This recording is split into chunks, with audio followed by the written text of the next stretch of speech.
Scott.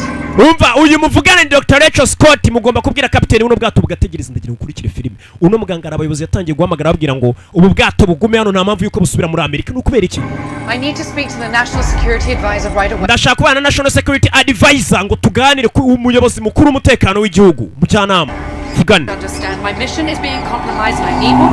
Ati misiyo yanjye n'ubwo ubu nagiragenda kuko nari narayipanze ndagira ngo munyongere igihe ubwato bureke gusubira muri Amerika.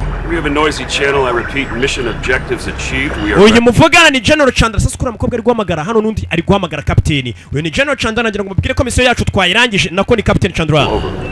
Yarangiye. That's negative, Commander. The mission has been extended. Umva, misiyo yawe turayagaritse ntabwo ugiye kwitugaruka mu rugo ahubwo ibaye extended turayaguye. Mbega bayongereye igihe bivuze ngo baramukatiye agomba kugumana. Extended. Murayaguye. Maintain radio silence. Yarazi kare butaho uyu munsi none baramubwiye ngo nabaritse gutaha. Bigaragara kuri amugore muri ubu bwato ashobora kuba murusha ijambo baranamukupa. Bimeze bite? Watwaye umugore atazi wari uri mu bushakashatsi atazi. Barabwiye ati misiyo yanyu tuyongereye igihe mukomeze mwe muzenguruka amazi. Barakwereka hashize iminsi 2 misiyo bayongereye igihe. Yarazi ko agiye gutaha none bamwongera iminsi. Hano. Ari hano. Byari kurebana.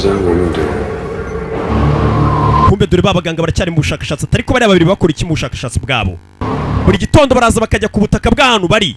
Agafata sample akareba ko hari icyo yabona. Hari indwara yafashe mu Misiri muri Egypt.